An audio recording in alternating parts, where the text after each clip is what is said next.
no nome do Senhor. Gostaria que você que tem sua Bíblia pudesse abri-la agora no primeiro livro dos Reis, capítulo de número 19. Primeiro Reis, capítulo 19.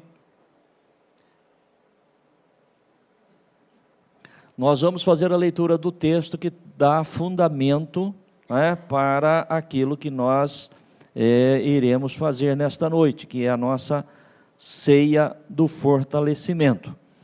Quando o Senhor trouxe ao meu coração, né, o desejo, o propósito de estarmos realizando neste dia este trabalho, já fizemos pela manhã, né, estamos fazendo agora novamente. Este aqui é o texto, né, que serve como fundamento, como base para isto. 1 Reis capítulo 19, nós vamos ler dos versos 1 ao 8. Diz assim: E Acabe fez saber a Jezabel tudo quanto Elias havia feito e como totalmente matara todos os profetas à espada. Então Jezabel mandou um mensageiro a Elias a dizer-lhe: Assim me façam os deuses e outro tanto, se de certo amanhã a estas horas não puser a tua vida como a de um deles. O que vendo ele se levantou e para escapar com vida se foi e veio a Berseba, que é de Judá, e deixou ali o seu moço. E ele se foi ao deserto, caminho de um dia, e veio e se assentou debaixo de um zimbro, e pediu em seu ânimo a morte, e disse: Já basta, ó Senhor, toma agora minha vida, pois não sou melhor do que meus pais. E deitou-se e dormiu debaixo de um zimbro. E eis que então um anjo o tocou e lhe disse: Levanta-te, come. E olhou, e eis que à sua cabeceira estava um pão cozido sobre as brasas e uma botija de água. E comeu e bebeu e tornou a deitar-se. E o anjo do Senhor tornou segunda vez e o tocou e disse: Levanta-te e come, porque muito comprido te será o caminho. Levantou-se, pois, e comeu e bebeu. E com a força daquela comida caminhou 40 dias e 40 noites até Horebe, o monte de Deus. Amém? Feche a tua Bíblia, volte a tua atenção agora aqui para o altar. O texto que nós acabamos de ler faz menção, de um episódio na vida do profeta Elias. Lembrando que Elias exerceu seu ministério num tempo de apostasia de Israel, de afastamento de Israel, da nação de Israel, do Deus verdadeiro. Isso em boa parte por conta da influência de uma mulher chamada Jezabel, rainha, esposa de Acabe. Acabe era de Israel, mas Jezabel não. Jezabel era de uma outra nação, e contrariando a vontade de Deus e as ordens do Senhor, Acabe casa-se com Jezabel, uma mulher idólatra, perversa, dominadora, manipuladora, que consegue introduzir em Israel a sua crença, a sua fé, os seus deuses, e contamina desta forma a fé do povo de Deus, levando ao afastamento, à apostasia, conforme já dissemos. E por conta disto, Deus então decide enviar o seu juízo sobre a terra, sobre a nação. E o juízo era um período grande de seca, de estiagem, não chovia sobre a terra durante 3 anos e meio, até que o Senhor chama novamente Elias, fala com Elias, e depois desse tempo, de muita escassez, de muita fome, de muita necessidade, de morte por conta disso, Deus então orienta Elias, e Elias faz um desafio aos profetas de Baal, 450 homens, mais 400 profetas de Azera, um outro deus também, que estava introduzido ali na nação, e vão ao Monte Carmelo, e ali Elias faz um desafio: o verdadeiro Deus será o Deus que consumir com fogo o sacrifício do altar que nós iremos preparar. E assim então a palavra de Deus diz que eles fazem, e Deus promete, a Elias enviar chuva e restaurar tudo aquilo que os anos de estiagem havia consumido. A palavra de Deus diz que eles sobem ao monte, Elias dá a oportunidade, primeiramente, para que os profetas de Baal façam ali o seu clamor, invoquem o seu Deus, para que se manifeste consumindo o holocausto, o sacrifício que estava sobre o altar, e nada acontece. E então a palavra de Deus diz que já depois do tempo determinado para os profetas de Baal, é Elias, quem assume a posição, restaura ali o altar. A palavra do Senhor diz que ele joga água por sobre os animais que estavam ali para o sacrifício, abre um rego ao redor, enche a vala com água e clama ao Deus do céu, que envia fogo e consome todo aquele sacrifício. Quando as pessoas todas que estavam ali e assistiram aquele espetáculo e viram fogo caindo do céu, a palavra de Deus nos faz entender que eles se arremetem contra os profetas de Baal e os profetas de Azera e matam todos, extermina com aqueles homens. Também nós podemos entender através da palavra que o próprio Acabe, ele estava assistindo tudo aquilo que estava acontecendo, e diante disso ele volta para o palácio e então transmite a Jezabel, comunica a Jezabel, sua mulher, aquilo que havia acontecido, como Deus havia enviado fogo do céu, como tinha sido consumido o holocausto, que os profetas de Baal não tinham tido êxito, e por fim, que Elias, com os homens todos que estavam ali de Israel, acabaram por matar todos aqueles profetas. Entramos então no capítulo 19, que nós fizemos a leitura desses 8 versículos, e a palavra de Deus vai dizer que Jezabel manda um mensageiro a Elias a dizer-lhe que ainda amanhã, certamente a estas horas, acontecerá com você como aconteceu a cada um deles. Ou seja, você fez com que todos esses profetas do meu Deus, do Deus Baal, fossem mortos, mas você também não vai escapar com vida. E a palavra de Deus diz que Elias, quando recebe esta mensagem, ele é impactado na sua alma com aquela palavra e esmorece no seu ânimo. E o texto sagrado diz que para fugir com vida, ele sai então dali e vai para Berseba, deixa o seu ajudante num determinado lugar e entra no deserto, caminho de um dia. E então senta-se debaixo de uma pequena árvore, de um zimbro, diz a palavra de Deus, e ali então já triste, desanimado, depressivo, podemos dizer, ele diz a Deus que ele chegou no fim, que ele não quer mais continuar, que ele não é melhor que os seus pais, que a morte seria a melhor saída para ele, ao invés de morrer pelas mãos de Jezabel, pelas mãos dos homens de Jezabel, que o Senhor lhe tirasse a vida. E a palavra de Deus diz que ele deita debaixo daquela pequena árvore e ele adormece.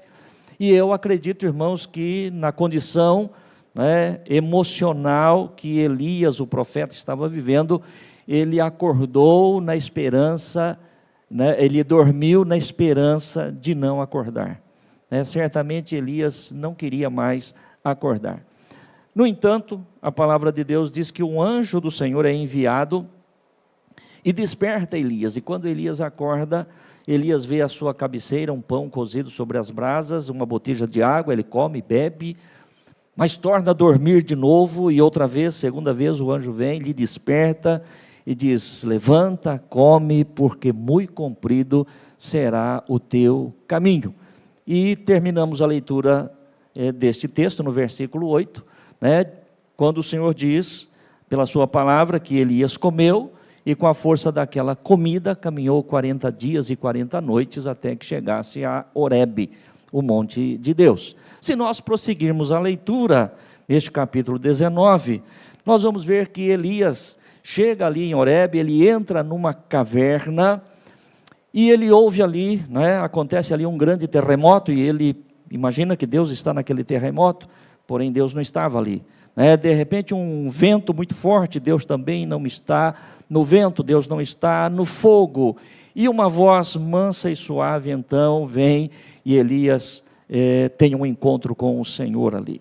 O Senhor fala com ele, o Senhor restaura o seu ânimo, a sua alegria, e Elias volta para cumprir os propósitos de Deus. Amém, irmãos?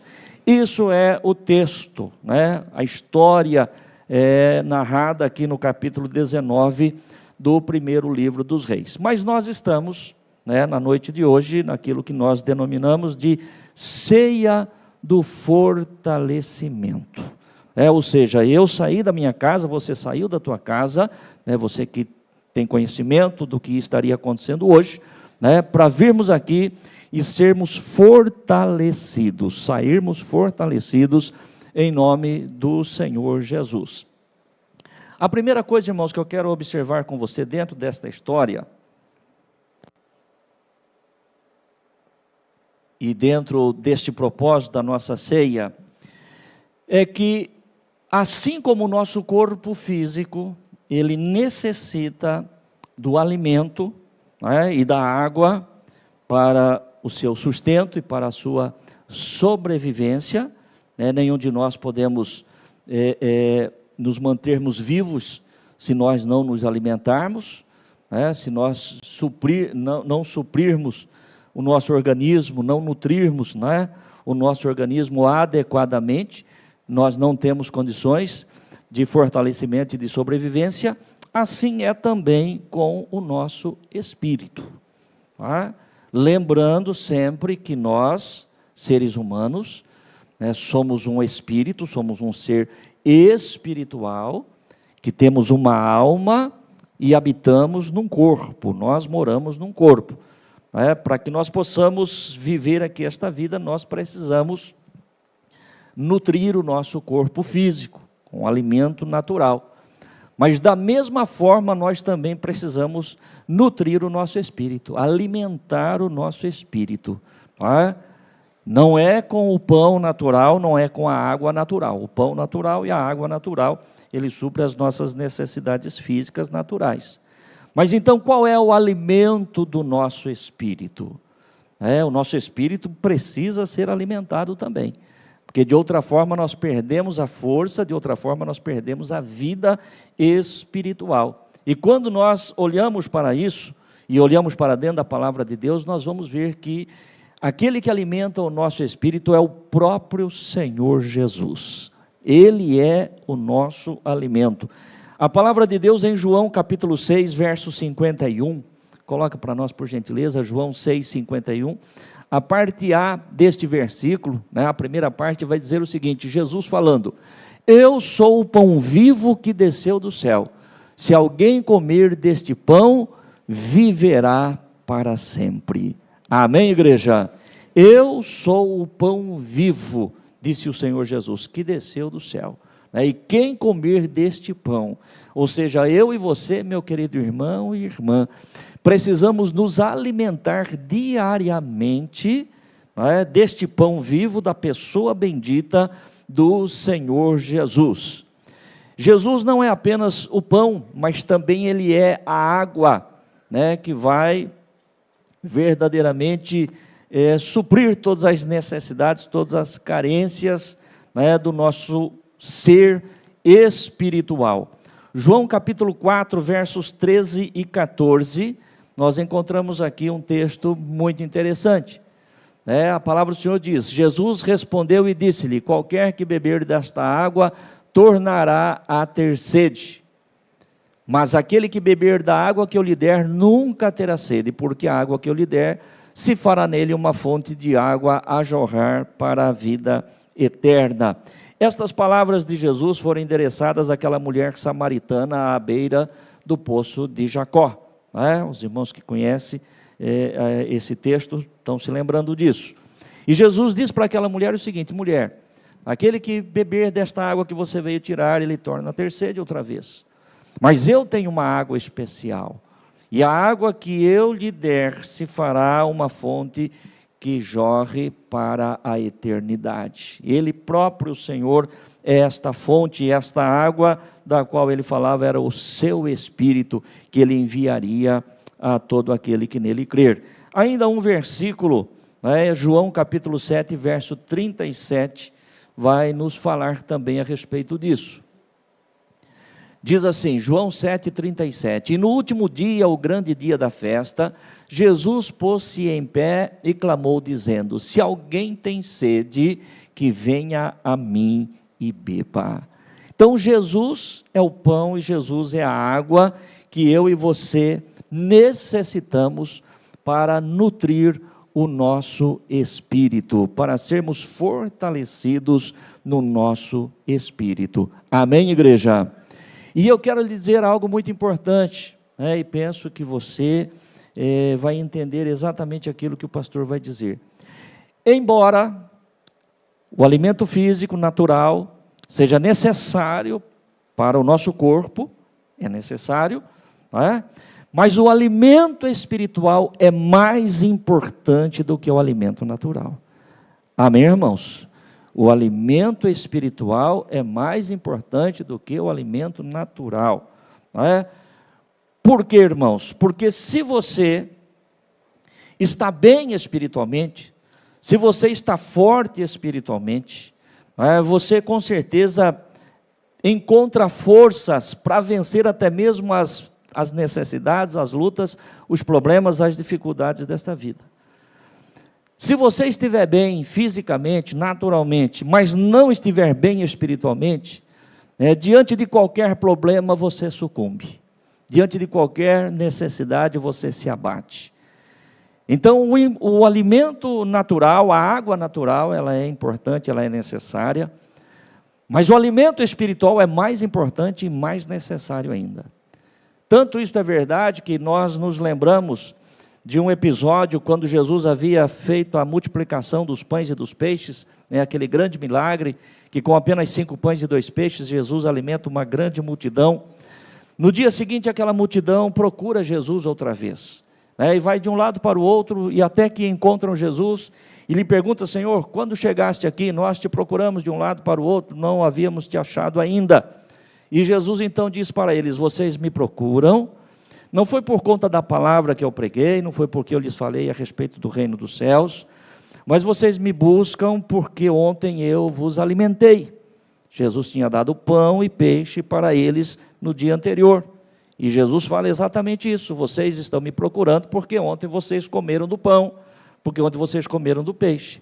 Trabalhai, disse Jesus, não pelo pão que perece, mas pelo pão que permanece. Amém, irmãos?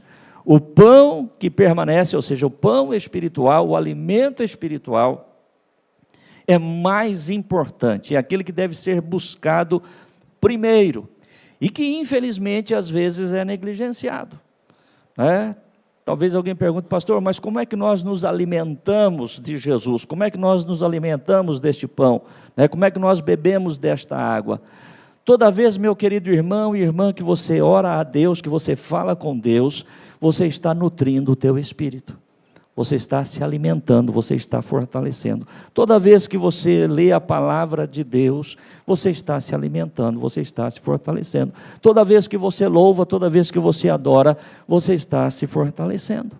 Amém, irmãos? E isso é primordial, essencial para a nossa vida. Tanto isso é verdade, que o próprio Senhor Jesus, que estava ali já há 40 dias, em consagração para dar início ao seu ministério. A palavra de Deus nos faz saber que neste tempo Jesus não comeu, Jesus não se alimentou, e sendo tentado pelo diabo, quando lhe sugere para transformar as pedras em pães, Jesus, se reportando a um texto lá do livro de Deuteronômio, vai dizer, nem só de pão viverá o homem, mas de toda a palavra que sai da boca de Deus. Amém, igreja? Nem só de pão vive o homem, mas de toda a palavra que sai da boca de Deus. Então, o que eu quero com isso, o que eu pretendo com isso, é mostrar para cada um de vocês, queridos irmãos, embora todos nós saibamos disso, mas da importância de nós alimentarmos diariamente o nosso espírito. Amém, irmãos? Alimentarmos diariamente o nosso espírito. De que forma? Com o pão vivo, né, que é o próprio Senhor Jesus, com a fonte da água da vida, que é o próprio Senhor Jesus. Mas voltando aqui para o texto de 1 Reis, capítulo 19, eu quero aqui, segundo o que o Espírito do Senhor colocou no meu coração, tirar aqui algumas lições, 4 lições pelo menos, né, da vida de Elias, do ocorrido com Elias, aqui dentro desse texto, e que eu penso que serve também para mim e para você.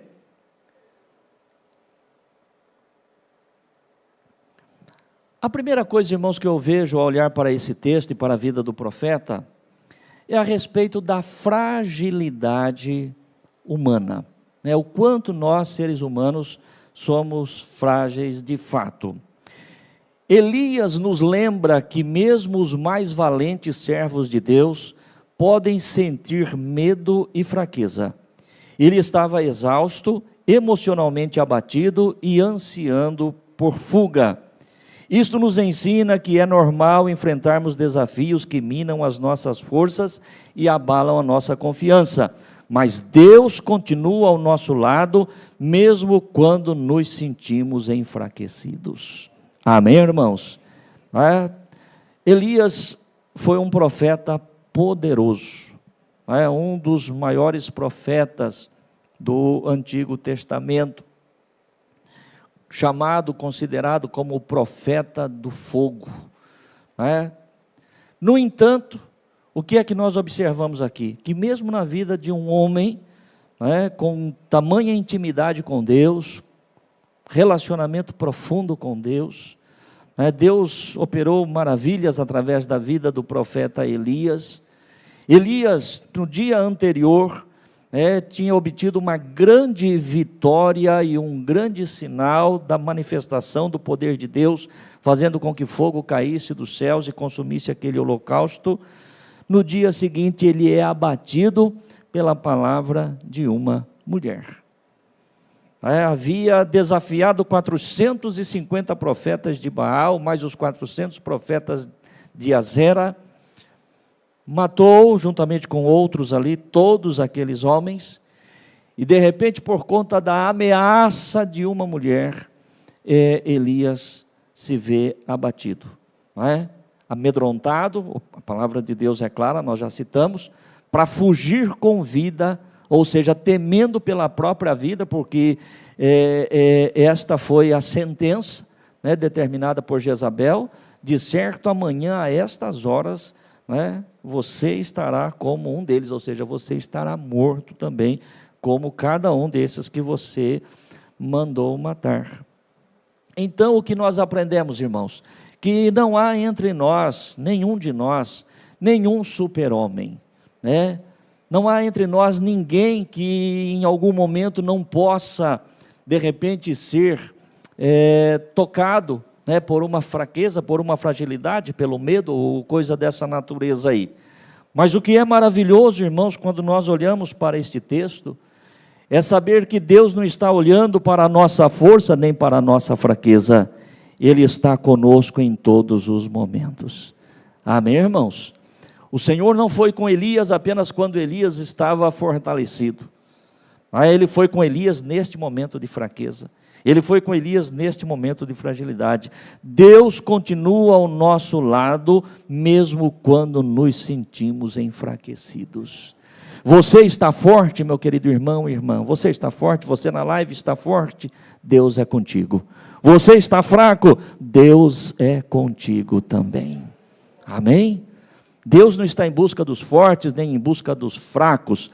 Deus está em busca daqueles que o temem, daqueles que o buscam. Amém, irmãos?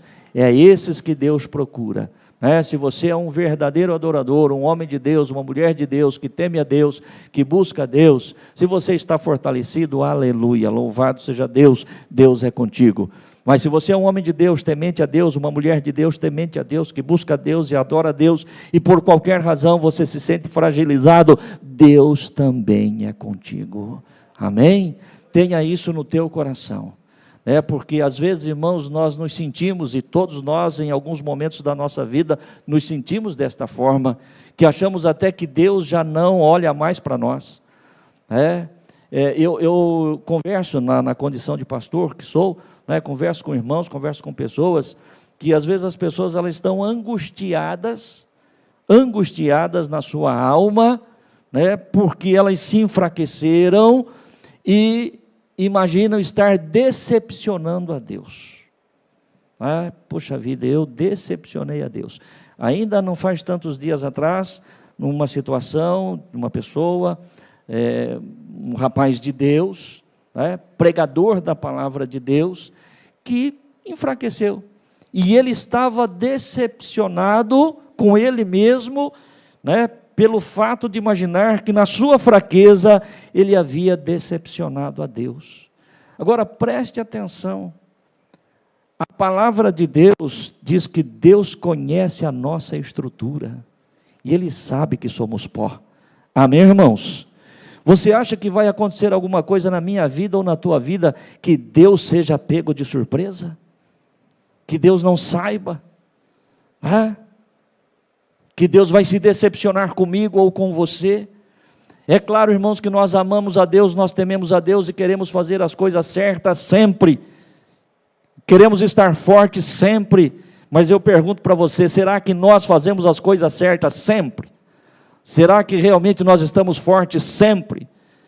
E quando nós de repente falhamos, como Elias aqui falhou, quando nós nos enfraquecemos, será que realmente Deus vira as costas para nós? Foi isso que Deus fez com o seu servo, o profeta Elias?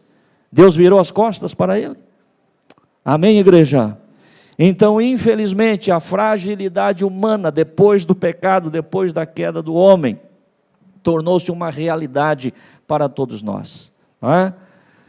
Permita a Deus que eu e você estejamos fortes, o quanto mais possível, mas nos enfraquecermos, nos entristecermos, às vezes pensarmos como Elias pensou, até mesmo de abandonar, isso pode passar sim, pela mente de qualquer um de nós, mas isso não significa que Deus vá nos deixar, ou que Deus vá nos abandonar. E aqui eu vejo a segunda lição.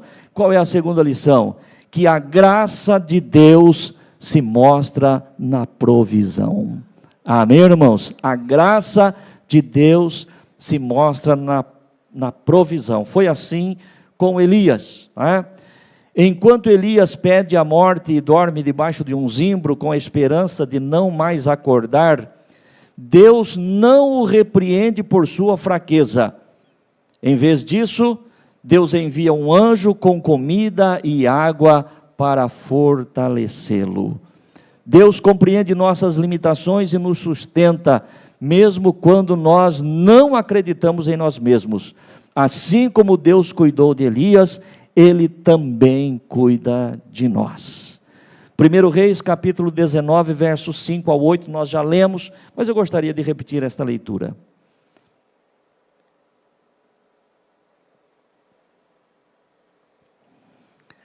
Veja bem, nós dissemos aqui que o amor de Deus, o cuidado de Deus, a graça de Deus se mostra na provisão. Deus não envia o seu anjo ali para chamar a atenção de Elias, para repreender Elias, para dizer, escuta, o que está acontecendo com você? Eu não fui com você ontem, não fiz cair fogo do céu, não dei vitória sobre todos os profetas de Baal? Não foi isso. Deus vê que o seu servo está cansado, Deus vê que o seu servo está abatido, então Deus entra com a provisão. A palavra de Deus diz, deitou-se e dormiu debaixo de um zimbro, e eis que então o anjo tocou e lhe disse, levanta-te e come. E olhou, e eis que à sua cabeceira estava um pão cozido sobre as brasas e uma botija de água, e comeu e bebeu e tornou a deitar-se. E o anjo do Senhor tornou segunda vez e o tocou e disse, levanta-te e come, porque muito comprido te será o caminho. Levantou-se, pois, e comeu e bebeu, e com a força daquela comida caminhou 40 dias e 40 noites até Horebe, o monte de Deus. Sabe, irmãos, é isso que é importante para nós, e é isso que nós líderes, né, e é isso que eu, enquanto pastor, preciso pedir a Deus, sabe, porque muitas vezes é muito fácil para qualquer um de nós apontar, acusar, não é? E não é isso que a palavra de Deus fala, não é isso que a palavra de Deus ensina. É verdade, irmãos, que há momento na vida de todos nós que nós precisamos ser, sim, orientados, corrigidos, quem sabe às vezes até disciplinados, não é? Mas Deus nos ama, irmãos, e Ele demonstra a sua graça, não é através da repreensão, mas é através da provisão. Não é? O que é que você está precisando? Muitas vezes o que as pessoas estão precisando é de um abraço, muitas vezes o que as pessoas estão precisando é de um acolhimento, muitas vezes o que as pessoas estão precisando é de um sustento. Você é um homem de Deus, você é uma mulher de Deus, você é um pregador da palavra de Deus, você é um levita, você é um cantor, você é um diácono, você é isso, você é aquilo. Irmãos, aqui estava um profeta que falava com Deus e o fogo caía do céu, e no entanto o homem estava caído e abatido, desejando a morte, e o Senhor não vem apontar o dedo para ele, mas o Senhor diz: olha, está aqui o pão e a água, aquilo que você precisa para ser fortalecido, come e bebe, é disso que você está precisando agora. Meu querido irmão e irmã, no nome do Senhor Jesus Cristo, este trabalho foi marcado para o dia de hoje, para que seja o dia do nosso fortalecimento. Não importa, meu irmão e minha irmã, se você, espero que não, mas se tiver alguém aqui que esteja em abatimento de alma, em abatimento do espírito, você vai sair daqui sustentado e fortalecido no nome do Senhor Jesus. É para isso que nós viemos aqui, é para isso que nós entramos aqui nesta noite. Amém, igreja? Para sairmos daqui sustentados e fortalecidos. Já falamos, não é? Quando eu anunciei esse trabalho, eu disse aos irmãos: irmãos, a nossa ceia do fortalecimento será um ato profético, não é? O que é um ato profético, irmãos? O ato profético é aquilo que nós fazemos no mundo físico, natural, material, né, mas que tem implicações no mundo espiritual. Daqui mais alguns instantes nós vamos estar celebrando este ato profético.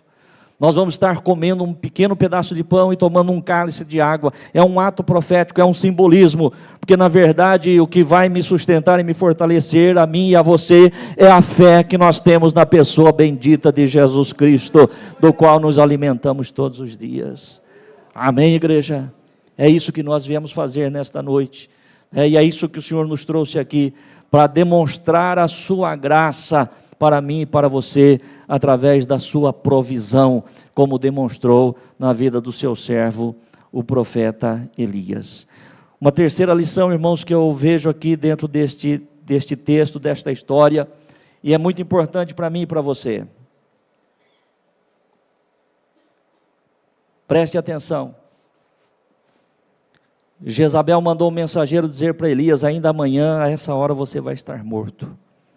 E Elias, foi flechado, por aquela seta maligna, e aconteceu o que aconteceu, da forma como nós já dissemos. Mas o que eu quero dizer para você, meu irmão e minha irmã, é que o inimigo não pode determinar o fim da nossa jornada. O inimigo não pode determinar o fim da nossa jornada. Não importa o que tenha acontecido ou o que venha a acontecer, o inimigo não pode determinar o fim da nossa jornada. A minha vida e a tua vida está segura em Deus, está escondida nele. A palavra de Deus, através do profeta Isaías, diz que o Senhor tem contado os nossos dias.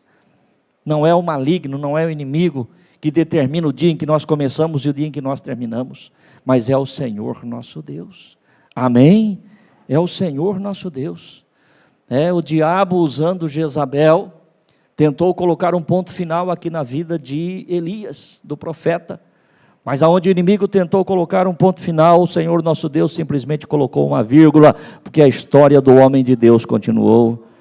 Se o inimigo em algum momento tentou ou vier a tentar colocar um ponto final na tua vida, seja em que área for, em que sentido for, meu querido irmão e irmã, tenha certeza plena que a minha vida e a tua vida está escondida nas mãos do Senhor, e aquilo que o diabo imaginar ser um ponto final será apenas uma vírgula, porque a nossa história só terminará quando o Senhor quiser, e será um final de vitória, como foi o final da vida de Elias, que todos nós conhecemos pela palavra. Amém, irmãos? Isso é muito importante, irmãos, porque às vezes há coisas que acontecem na vida de todos nós. Ainda esta semana, não me lembro exatamente o dia, o Senhor me trouxe uma palavra e eu compartilhei com a igreja, mais ou menos nesse sentido também, que às vezes acontecem coisas na nossa vida que parece que é o fim, é o fim, mas quem é que está colocando este fim? O fim da minha vida só vai chegar quando o Senhor determinar.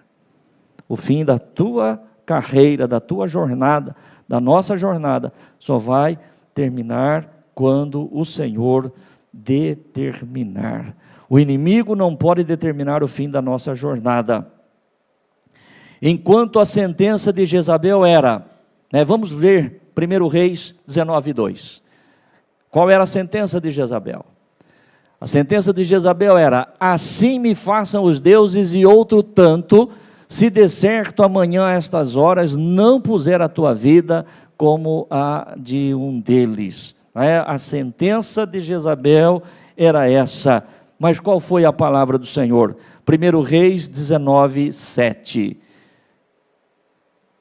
O anjo do Senhor veio pela segunda vez e disse: levanta-te e come, porque muito comprido te será o caminho. Jezabel manda dizer: amanhã você está morto. O Senhor vem e diz: amanhã você vai comer e se sustentar, porque você tem muito o que fazer ainda. Amém, irmãos? Esta é a palavra de Deus para você. Não importa qual seja a sentença do inimigo, o que prevalece é a vontade de Deus. O que prevalece é a palavra de Deus. Que prevalece a palavra de Deus. Então o inimigo não pode determinar o fim da nossa jornada. E por último, dentro desta reflexão, olhando para a vida de Elias, vemos que a missão do profeta foi renovada. Deus não apenas cuidou de Elias, mas também o instruiu a continuar sua missão como profeta. Elias não estava sozinho em sua jornada. Deus lhe deu um propósito renovado e uma tarefa a cumprir. Isso nos mostra que, mesmo quando nos sentimos fracos, Deus nos capacita para cumprir os seus propósitos. 1 Reis capítulo 19, versos 15 e 16. Aqui, aquele momento em que Elias chegou lá no Horebe, entrou na caverna, o Senhor veio e falou com ele: Elias, o que você está fazendo aqui? Elias argumenta ali com o Senhor, e então o Senhor diz para Elias o seguinte: vai, volta pelo teu caminho para o deserto de Damasco, vem e unge a Azael, rei sobre a Síria. Também a Jeú, filho de Ninsi, ungirás rei de Israel, e também a Eliseu, filho de Safate de Abel-Meolá, ungirás profeta em teu lugar. O Senhor renova as forças e a missão do seu servo, profeta Elias. Como dissemos aqui, Deus não apenas cuidou de Elias, mas também o instruiu a continuar sua missão como profeta. Deus lhe deu um propósito renovado e uma tarefa a cumprir. Isso nos mostra que, mesmo quando nos sentimos fracos, Deus nos capacita para cumprir os seus planos. Amém, igreja? O fim não chegou, Elias, não terminou sua carreira, não terminou sua jornada. Vai e volta. Você vai ungir um rei sobre a Síria, você vai ungir um rei para Israel, e você vai chamar Eliseu como profeta que vai ficar em seu lugar. E depois nós continuamos a história da vida de Elias. Vemos que este homem, que abatido, depressivo, podemos até dizer, pediu a morte. Olha que coisa interessante, irmãos.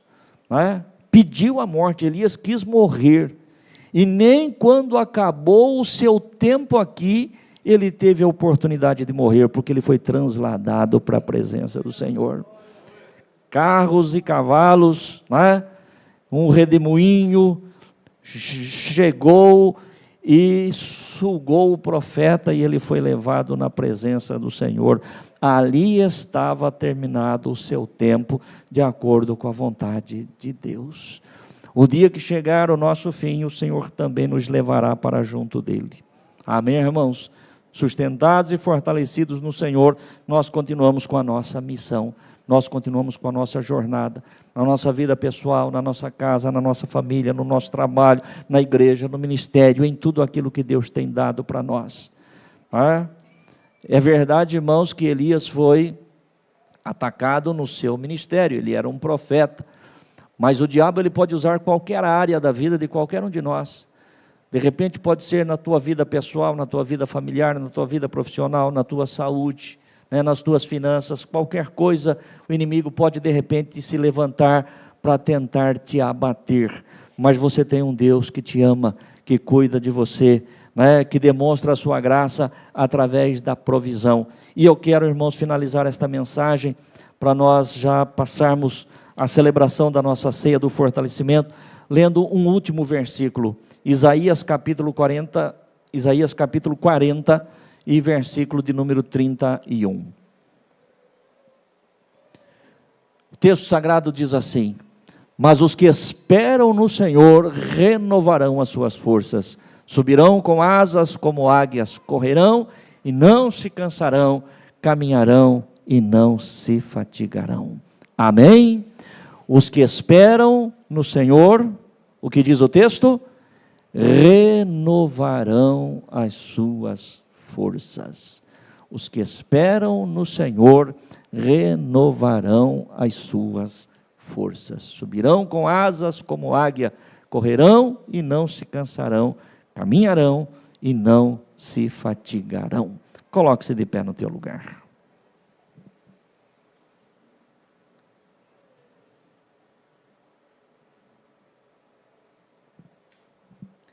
Eu gostaria que você fechasse os teus olhos agora, que você falasse com Deus. Não sei qual é a tua condição, né? Espero que todos estejam bem. Mas se de repente você entrou aqui realmente cansado, abatido, né? Você ouviu essa palavra, você vai falar com Deus, vai dizer: Senhor, obrigado por ter me trazido aqui nesta noite. Se você está bem, graças a Deus por isso, né? E você que está em casa também, você vai dizer: Senhor, obrigado por ter me trazido aqui nesta noite, porque eu sei que se em algum momento o inimigo tentar atravessar o meu caminho, né? Se o inimigo tentar lançar a sua seta maligna, como lançou sobre a vida de Elias, eu sei que eu tenho um Deus que cuida de mim. Amém, irmãos? É isso, irmãos, né? Porque muitas vezes e eu penso que foi exatamente o que aconteceu com Elias, não é possível, né? Um homem com tamanha experiência, tamanha comunhão com Deus, relacionamento íntimo com o Pai, né? Ele só pode ter se esquecido, não é possível, não dá para entender, né? Só pode ter se esquecido. Mas eu também corro o risco de me esquecer dos feitos do Senhor na minha vida, você também pode correr este risco. Então nós vamos orar ao Senhor e dizer: Senhor, se em algum momento o inimigo lançar a sua seta, primeiro que o Senhor me guarde para que eu não seja alcançado por ela, que eu não seja atingido por ela. Mas se o inimigo chegar, Senhor, a lançar a sua seta e ela me atingir, que eu me lembre que o Senhor está comigo, e que o pão vivo que desceu do céu é o meu sustento, e a fonte da água da vida, Jesus Cristo, é aquele que me refrigera. E eu tenho certeza, irmãos, que nós sairemos rapidamente, né, ali do radar do inimigo, e teremos vitória e continuaremos na nossa caminhada, no nome do Senhor Jesus. Amém? Vamos orar. Querido Deus e Pai, no santo e bendito nome de Jesus, nós te damos graças por esta noite, Senhor, ó Deus, por este momento profético nas nossas vidas, onde nós queremos participar da ceia do fortalecimento, mas te damos graças, querido Deus, pela palavra que o Senhor trouxe ao nosso coração nesta noite. Ó Deus, nos lembrando da nossa fragilidade, Senhor, que nós não somos super-homens, ó Deus, super-mulheres, que estamos imunes, querido Deus, aos ataques do inimigo, mas que também, Senhor, nos lembremos que o Senhor não procura os fortes e nem tampouco os fracos. O Senhor está procurando aqueles que o temem, o Senhor está procurando aqueles que o buscam em espírito e em verdade. Ó Deus, que o Senhor possa encontrar em cada um de nós, os teus filhos que estamos presentes a este culto nesta noite, corações, querido Deus, quebrantados, contritos, que verdadeiramente te buscam, para poder te encontrar, Senhor, em qualquer circunstância. Ó Deus, que nós também, sempre, Senhor, que necessitarmos, possamos ver a tua graça sendo demonstrada através da tua provisão, através do teu cuidado, nos lembrando sempre, Senhor, que não é o inimigo quem irá determinar o fim da nossa jornada, porque a nossa vida está escondida em Ti, está entregue a Ti, Senhor, e que aquilo que o Senhor colocou, Senhor, nas nossas mãos, ó Deus, que esta missão que o Senhor entregou a cada um de nós, os Teus filhos, possamos levá-la, Senhor, a cabo, segundo, Senhor, a Tua graça e bondade, como usaste para com Teu servo Elias, que assim seja também, Senhor, para comigo e para com cada um dos Teus filhos, das Tuas filhas, que estão conosco neste culto. Ó Deus, que não venhamos a desistir, Senhor, da nossa caminhada, que não venhamos a desistir da nossa jornada, que não venhamos a desistir, Senhor, da nossa missão, Senhor, mas que sustentados e fortalecidos pelo Senhor, ó Deus, possamos ir até, Senhor, a vitória final, em o nome de Jesus. É a nossa oração, Senhor, em nome de Jesus. Amém, amém.